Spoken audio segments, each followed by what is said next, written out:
one, fight! Or was it?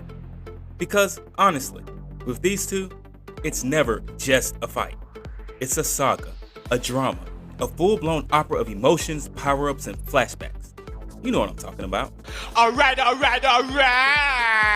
Can we talk about this Naruto and Sasuke fight for a second? I mean, this isn't just any fight.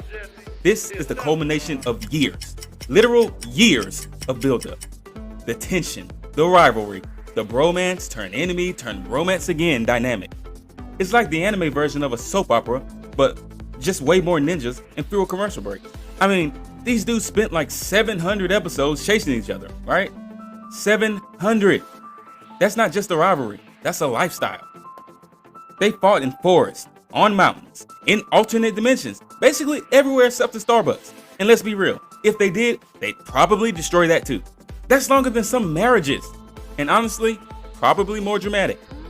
The misunderstandings, the betrayals, the heartfelt speeches, it's like a relationship drama wrapped in ninja headbands. And the final battle, don't even get me started. It's the kind of fight that makes you question your own life choices. Like, why don't I have a rival who's willing to destroy the world just to prove a point? Am I even living? I'm talking explosions, giant energy blasts, more hand signs than a sign language interpreter at a rap concert. It's like they took every anime trope, cranked it up to 11, and then added a few more just for good measure. It was epic. Or at least it was supposed to be. But let's not pretend it didn't have its moments where you're like, wait, what the heck just happened? Did they just punch each other so hard they created a new timeline? But let's be real, folks. Did it really live up to the hype? I mean, we waited years for this. Years. And while it had its jaw-dropping moments, there were also parts where you're like, okay, we get it. You're both super powerful. Can we move on now? That's what we're here to discuss. The good, the bad, and the what the heck were they thinking moments. Because if there's one thing anime fans love, it's dissecting every single frame of a fight scene like it's a piece of fine art. Buckle up, because we're about to break down this showdown faster than Sakura breaks a sweat carrying Team 7.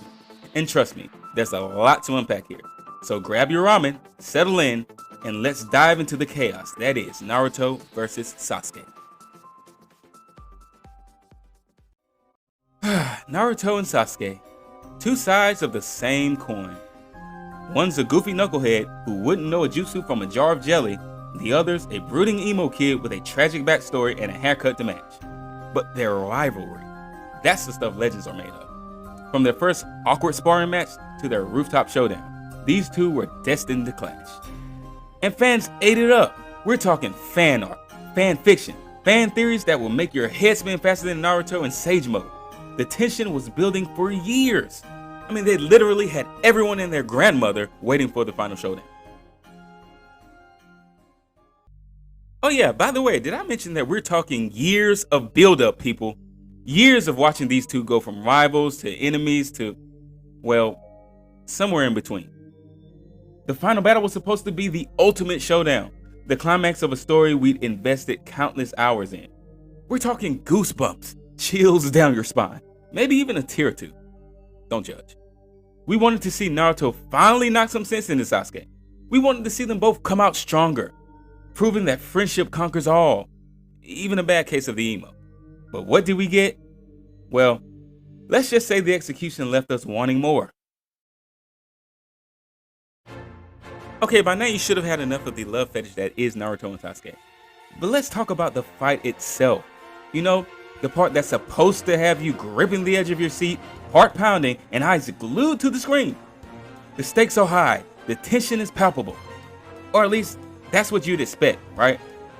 But here, something just didn't click. The animation, the pacing, the whole shebang. It felt like a mixed bag. Sure, there were moments of brilliance where the artistry shone through, but they were fleeting. It's like the animators were trying to juggle too many things at once, and somewhere along the way, they dropped the ball. Look, I'm no animation expert, but even I can tell that something was off.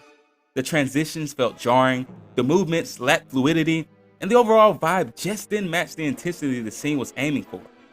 It's like they were trying to recreate magic but forgot the secret ingredient. Remember those early fights in Naruto? The ones that were so meticulously crafted, you could feel every punch, every dodge, every ounce of strategy. Those fights were iconic for a reason. They weren't just about flashy moves, they told a story. The ones that had you on the edge of your seat, wondering how they were going to top themselves. Yeah, this wasn't that. This felt more like a rushed attempt to check off a box rather than deliver something memorable. The pacing was all over the place. One moment, it's like they're trying to cram an entire season's worth of action into a single scene, and the next, it's like they hit the brakes so hard, you're left wondering if you actually paused the episode. 1 minute, they're throwing punches faster than you can say Rasengan, and it's exhilarating. You're thinking, okay, now we're getting somewhere. But then, oh yeah, you guessed it. Next, they're standing around talking about their feelings. And don't get me wrong, I love a good emotional moment as much as the next person, but there's a time and a place for that. In the middle of a high stakes battle, not so much. And don't even get me started on the flashbacks. Oh, the flashbacks. It's like they couldn't resist their urge to hit us with a nostalgia bomb every 5 minutes. Look, I get it. Backstory is important. It adds depth to the characters, gives us context, makes us care about what's happening. But there's a fine line between enriching the story and dragging it down. Like, did we really need to relive every single traumatic moment in their lives? I mean, we've been through the story. We know their pain, their struggles, their motivations. Do we really need a play-by-play recap right now? Like, we're trying to watch a fight here, not a therapy session. It's like the show forgot what it was supposed to be about. At the end of the day, we came for the action, the drama, the thrill of the fight. And while there were glimpses of that, they were kind of buried under layers of unnecessary distractions. A message to anyone who actually watched Boruto, here's to hoping they figured out how to get their footing again, because I just can't. The infamous talk no jutsu. More like talk no sense. Huh? Alright, let's talk about the elephant in the room, folks. The infamous talk no jutsu. You know it, you've seen it, and if you're a Naruto fan, you've probably rolled your eyes at it more than once. It's the ultimate plot device, the ace up Naruto's sleeve, and somehow it's both brilliant and baffling at the same time. It's literally Naruto's ultimate weapon. Forget Rasengan, forget shadow clones, this is the real deal. It's not about fists or flashy moves, it's about words. Words that somehow manage to pierce through the toughest of hearts, no matter how hardened or evil they might be. His ability to talk his opponents into submission, it's kind of like a superpower, but instead of energy blasts and super strength, it's heartfelt speeches and unwavering optimism. And let's be honest, it's kind of impressive. I mean, who else could convince a literal mass murderer to reconsider their life choices with just a few sentences? It's ridiculous, it's cheesy, and somehow, it always works. Well, almost always. Because let's not forget, there are moments when even the mighty talk no jutsu stumble. But in the final battle, oh man, did it fall flat. Like, completely flat. Picture this. The stakes are sky high, the tension is palpable, and then Naruto starts talking, and talking, and talking, and instead of feeling moved, you're just sitting there thinking, really? This is how it's gonna end? I mean, Sasuke had just tried to destroy the world, literally. He was ready to burn everything to the ground, and yet, a few heartfelt words from Naruto were enough to make him do a complete 180? It's almost laughable when you think about it. And sure, I get it. Naruto and Sasuke have a deep, complicated bond. They're much more than rivals. They're like two sides of the same coin. But even with all that history, the resolution just felt rushed. Like the writers were in a hurry to wrap things up. And come on, man. That's not character development. That's just lazy writing. It's like they took the easy way out instead of giving us the epic, satisfying conclusion we deserve. Where's the struggle, the growth, the payoff? It's like the writers ran out of ideas and said, just hit him with the talk no jutsu. That always works. And you know what? It's frustrating because Naruto as a series is so much more than that. It's about perseverance and overcoming impossible odds. But moments like this, they just cheapen the whole experience. It's really unbelievable. And yet, here we are, still talking about it. Love it or hate it, talk no jutsu is iconic. It's a part of what makes Naruto, well, Naruto. But let's just hope future anime take a different approach to conflict resolution, shall we? Fan or not, let's be honest. The letdown was actually more epic than the fight.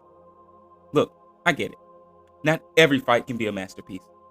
But after all that build-up, all that anticipation, the final battle between Naruto and Sasuke felt like a letdown. It wasn't just the pacing or the animation, it was the lack of emotional impact. We were supposed to feel something. We were supposed to be on the edge of our seats, cheering for our favorite ninja. But instead, we were left feeling, It's like ordering a giant plate of ramen and only getting a tiny cup of instant noodles instead. Sure, it's still ramen, but it's not what you wanted or expected. So the question that we all have in the furthest depths of the hidden leaf village of our hearts, did it deliver? And the answer to that question is nope. No, really. So did the final battle between Naruto and Sasuke really deliver? In a word, no. It was a visual spectacle, sure, but it lacked the heart, the soul, the emotional depth that made us fall in love with these characters in the first place.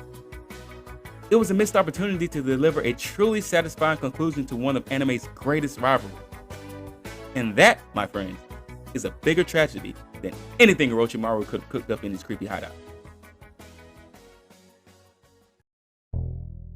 But hey, maybe that's the real message here. Maybe after years of fighting, of pushing each other to the limit, Naruto and Sasuke realized that the real battle was within themselves. Maybe all they needed was a good therapist and a lifetime supply of therapy to work through their issue.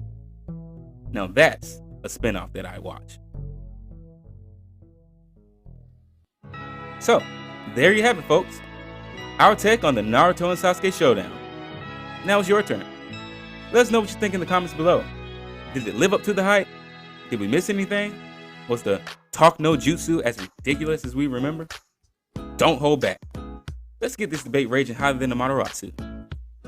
See you guys on the next one.